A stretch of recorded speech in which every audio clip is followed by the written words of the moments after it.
What is up, boys and girls of YouTube? Today, we are going to go over a top 5 supports guide. You might hear some barking in the background. My dogs are running around. I can hear them. So I'm anticipating that. Yep, there's a bark. Anyway, we're going to go from number 5, 4, 3, 2, 1, all the way up. So you know what the, I guess, worst of the top 5 is and what the best is. We're going to go ahead and jump right into it. It's not all that surprising, I don't think. I feel like most of these Guardians are going to be the ones that you expected to be at the top. I don't really see why not. So RDO is going to be number 5 on my list for top 5 Guardians. I'm going to go through the Guardians and then I'm going to go over the build for all Guardians and explain how it changes a little bit. It's really simple. It's not too complicated. So RDO is number 5. Amazing in lane. You've got pressure, you have the ability to W key, meaning you can just walk at people and keep the pressure up.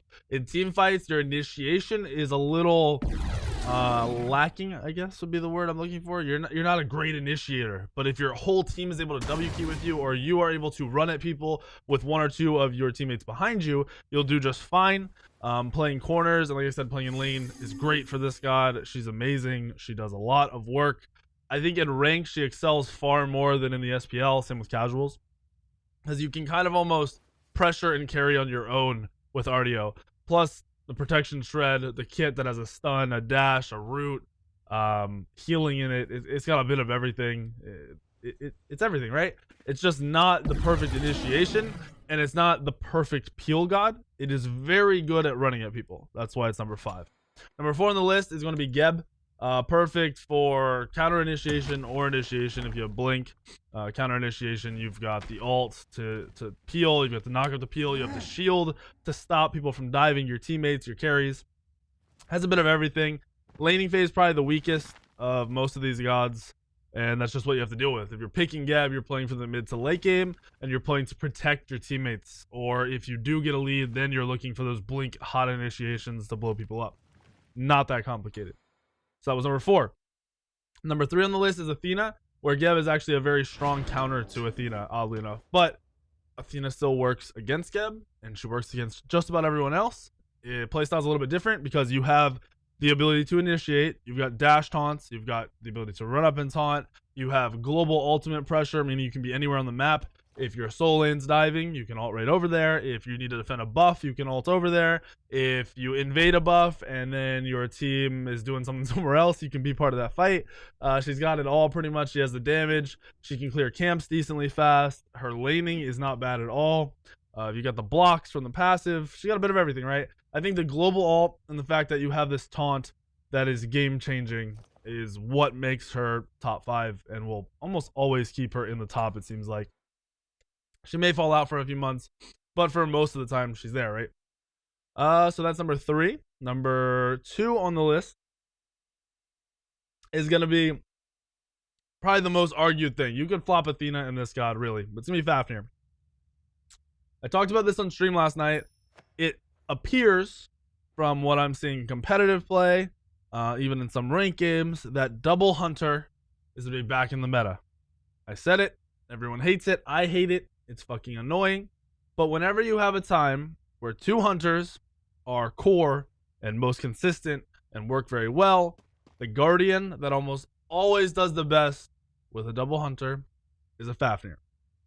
Not only will your 2, I think it's your 2, right? Make sure I don't fuck that up. Yeah, your goers make whatever hunter you buff do a shit ton more damage, have the ability to kill people, have the ability to give you a little bit of sustain, have the ability to burn objectives. But when you're in your ultimate form and you can ult both your jungler, your hunter, and your mid who's a hunter, goodbye to that Gold Fury, that Fire Giant, that tower. It's gone. It's getting blown up.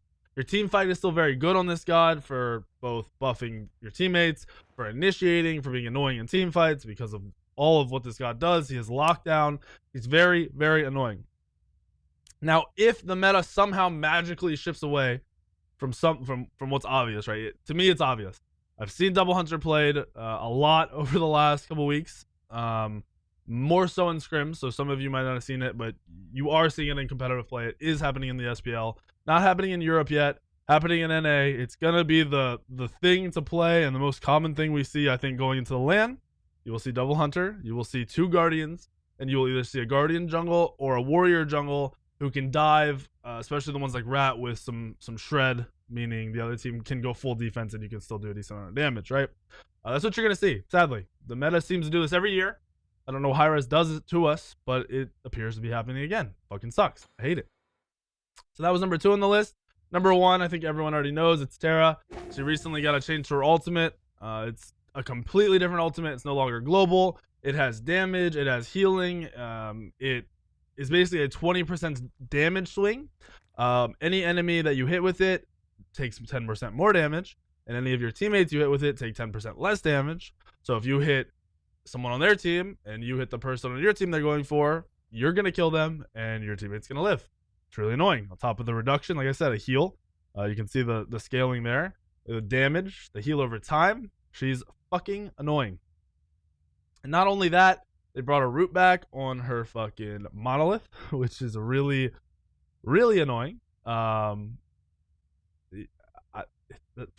She's back, right? She's back. There's nothing you can do about it. She's back. She's banned all the time. She's picked all the time.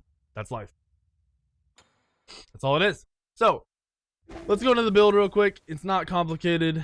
It can vary, obviously, but where the fuck is it? There's Scott Builder. I'm blind. Anyway, so starter items are usually going to be your Guardian's Blessing and whatever you prefer, whether it be boots or wards, whatever you're going, right? That's not what's important. It's your items. So, most of the time, you're getting what seems to be reinforced boots are like pretty fucking insane, or traveler's boots, right?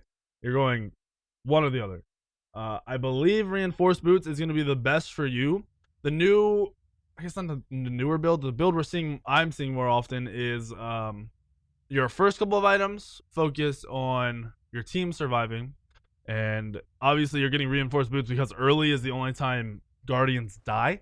So if you have these boots, you're way less likely to die early and fall behind. You're able to stay ahead and frag, right? So reinforced boots into your auras. You're gonna go sovereignty if you're against physical, and you're gonna go heart ward if you're against more magical, like in lane. If you have a soul in lane, you're not picking up sovereignty, right? Why the fuck would you do that? But most of the time it's gonna be a hunter. As I said, double hunter is gonna be more common. Second item is gonna be that heart ward. Now this is gonna be your heart ward. If the other team has healing though, this is gonna change. You're gonna go from this, I want my team to survive, to I'm gonna be an anti-heal bot almost, right? Like if there's healing that you're gonna be surrounded by in the early game, get yourself a pestilence instead of the heart ward, but almost all the time it's heart ward. Then you're gonna go into a more greedy couple of items. You're gonna look at getting a spirit robe, solid, giving you defense you need, making you have even more CCR, the crowd control reduction, meaning look, you got 10% on your boots, 20% on your boots, 20% on your spirit robe, so 40% of any CC that hits you, stuns, taunts, whatever, is going to be reduced by 40%. So a 1 second stun is only going to hit you for 0.6 seconds. That's pretty sick. It's awesome. Really good items. And like I said, you're going for the selfish, I want to be able to be a part of the team fights, I want to stay alive though, type of build. After that, you're looking at Mantle of Discord most of the time, especially in ranked. This build is going to be fucking beautiful. You're going to love it. And then your last item is where most lower end players get confused or don't really understand what's going on. And it's going to be your Pythax piece.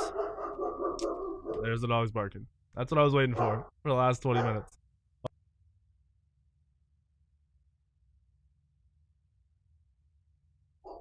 I don't know if he's going to stop. All right, well, you guys saw me pick up Pythax piece. It has a lot of health. It has even more cooldown reduction. I don't know why. All right, hopefully it stops. Sorry about that. Anyway, you have 200 health. Sick for an item. A little bit of power to allow you to do damage. The lifesteal doesn't fucking matter. You've got more cooldown reduction, so you're sitting on, what, 30% cooldown reduction, I think? Yeah, 30% cooldown reduction, which is sick on all the top gods for fucking sure. Plus, you've got the aura. The aura is where it's key. So even if you're initiating, you're able to buff your team. Late game, unless you're out of position, they're not going to focus you. You're not going to be the target of choice. So you initiating, you're going to be around your junglers, you're going to be around your soul laners, and you're going to be giving them the extra lifesteal, physical and magical. It doesn't matter who it is. You're also going to be giving them more power, I think, right? Yeah, you're getting them power. So with that, you are buffing these people that are diving on your team, which is amazing. And then on the other end, if you're peeling, and that's the whole play throughout all the team fights, you're sitting next to your hunter, your mage, or your double hunter, and they have more lifesteal and they have more power. So while you're peeling, not only are you saving their life in that way, you're also giving them this buff that otherwise they wouldn't have. So it's pretty. He won't stop barking. Of course, he hasn't barked for a while until I let him go downstairs. Shouldn't have done that. So that's the build. Obviously, the items will change based on the way the game's going. If you're falling behind for whatever reason, or maybe you're doing early sieging, the Emperor's armor is sick for both the defense and offense. Solid item. It's just more situational, far more situational. That's when the game is all about either defending or pushing rather than your normal team fights. Outside of that, if for some reason they have a ton of knockups, you might be, or man, yeah, a ton of knockups or whatever that are affecting you, you're gonna look at Sonagaya maybe in that last spot, or even probably earlier, honestly, maybe before or after that Spirit Robe. The items just vary a lot considering if the game is out of the ordinary, right? That's where they vary a lot. That's where you can pick and choose whatever you want.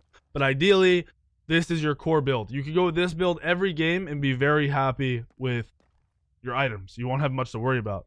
The only time I would say this build has to change, or should probably change, like 100% of the time, is when they have healing and you need anti-heal, especially early if it's in your lane. It goes a long way. So those are my top 5 Guardians. There's the Guardian build that I've seen the most, I believe in the most, I understand why it works, and I see it work consistently.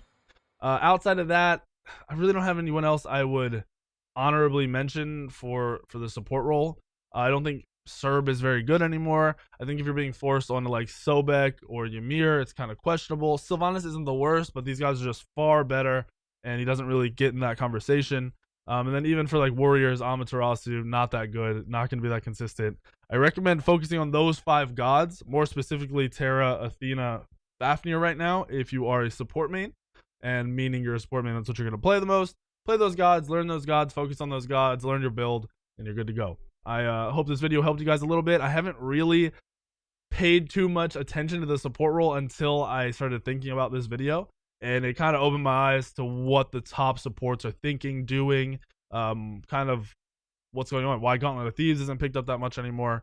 It's interesting, and it actually makes a fuck ton of sense.